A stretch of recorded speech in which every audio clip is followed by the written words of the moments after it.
Hey everybody, I'm in Nashville, Tennessee at the Hilton downtown. As you can see, there's a lot going on behind me. It's actually the Stanley Cup ice hockey, so there's a whole big crowd behind me. Had a great meeting today with dealers here in Nashville, and we were talking about some of the fundamentals in the car business, and one of the things that we got to talking about was building rapport. How do you build rapport and be effective at it? Well, the first thing, and this is great for managers too, you might not want to hire somebody that's not an extrovert to sell cars. If they're introverted and they have a hard time with social skills and people, you may be setting yourself up and them up for failure. We don't want it to be socially awkward. So those people that have high B profiles, or they're very social or very engaged with people, it comes so naturally to them. They can start conversations, they can build conversations, and it's not a lot of work for them. So the first pro tip I'd give managers is to make sure you're hiring people that have extroverted personalities. It just puts you way ahead of the game. And typically the more extroverted, the better, because it's easy for them to connect with people right away. So when we're talking about building rapport, typically we go out on the lot, we meet a customer. There's some do's and some don'ts, especially with starting conversations from scratch. Don't say, "Can I help you?" If you do say, "Can I help you?" be prepared for them to say, "No, we're just looking." And if they say, "No, we're just looking," be prepared to follow that up. It's always funny to me because I feel like sometimes in the car business we're training sales and we're training people to be nice and how to build friendships. And you hear a lot of times, just go out and make a new friend. Well, what does that mean, make a new friend? But we spend a lot of time trying to teach people these savvy skills to go out and Dale Carnegie somebody into buying a car. Well, really, we know how to make friends, and maybe we overcomplicate it. But just being prepared with a few questions that we can ask so we don't get into some type of awkward silence situation is what you want to do. Research says that salespeople spend 81% of the time talking throughout the selling process. That's a lot of time to talking, especially when we're needs-based selling, or we should be probing to identify and extract from the customer what their needs are so we can support it with the right vehicle. So don't do all the talking. Sometimes just ask good questions and listen. But what I really want to do is I really want to get some open probe questions that kind of open them up, get them out of their shell and get them talking. So here's a couple of tips that I use to remember somebody's name. The first thing I do is make sure when I'm meeting somebody and I go out and say, "Hey, I'm Justin," I'm really focused on when they tell me their name, what it is. My mind's not wandering, because if you notice when you go out and you shake somebody's hand or you meet somebody anywhere and you're shaking their hand, if you notice what you're thinking about, then what you're going to find is you're thinking about all kinds of things except their name. How do I look? Do I have something on my nose? Do I smell funny? Why are they looking that way? He's got a firm handshake. You get distracted mentally, and you're thinking about everything else in the world except what they're telling you what their name is. So I want to clear my mind, introduce myself. "Hey, my name is Justin, what's yours?" And then I want to focus when they tell me their name, what their name is. Associations are good too. So like if someone tells me their name is John, I may know somebody else named John, and in my mind I may pair them together, which may help me recall it later. Okay, so you got their name, now what? Okay, so once we've done the introduction and I've told them my name and I've got their name, I need to start asking some questions. Two of the questions I like to ask is, have you been here before? It's a great way to start. So I may say, "Hey guys, my name is Justin, what's yours?" "Oh, hey John, how you doing? Have you guys been here before?"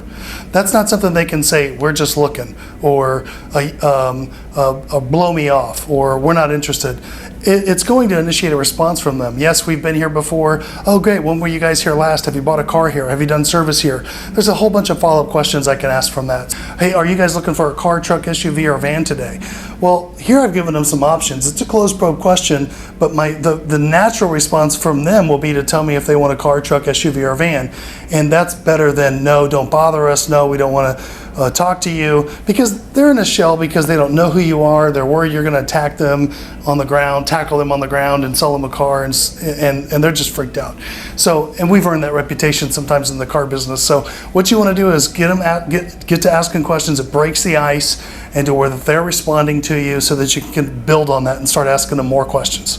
There's a whole bunch of questions you can ask about their trade, where it's financed at, how much your payment is on that car, what they like about it, what they don't like about it, why they're trading it in, if it's got any problems that they know about. This conversation could take 20 minutes if you really just focused on their trade. So asking for their trade is a big tip. Another question that's great to ask on the initial meet and greet is, who's the primary driver? This tells you a lot too, because if you've got more than one people that you're working with, it helps you narrow down who this car is for. So another question is, do you already know the kind of car you're looking for? Or what kind of car are you guys looking for today? Or you said you're looking for a car, what type of car are you looking for? Do they know the make and model? If they could literally be there and they just want to look at car X or car Y. Or they may not know and they may be looking for doing some comparison shopping and wanting to look at different cars next to each other. The last couple questions are great questions that open them up, and they have to do with where you work and where do you live. So if I'm talking to a customer and I'm starting to get an idea of what they're looking for car-wise, I want to ask them, hey, do you guys live around here? Real casual question. And if they say, yeah, we do, you can go down that rabbit trail. Okay, well, how long have you lived here? Where do you live at in town? What do you like living there? What do you like about it? What do you not like about it? What's there to do around there? So there's a whole bunch of questions I can do and a lot of information I'm gathering for when we get to the qualifying stage that I'm starting to put in my memory bank about sizing this customer up, what kind of car will work for them, what kind of car they're looking for, what their needs may be. So all these things I'm putting together in my mind as I'm asking them these questions, and I'm making a friend, I'm building rapport. They're starting to get to know me. I'm interested in where they live. I'm interested in what they think about it. So another great acronym to remember is FORM, Family, Occupation, Recreation, Message, FORM. Well, FORM helps you clear your mind and kind of get back to the basics. So family, occupation, recreation, message. Family, hey, do you have kids? Do you have a family? Where do your kids go to school? How old are they? What do they like to do? Are they in sports?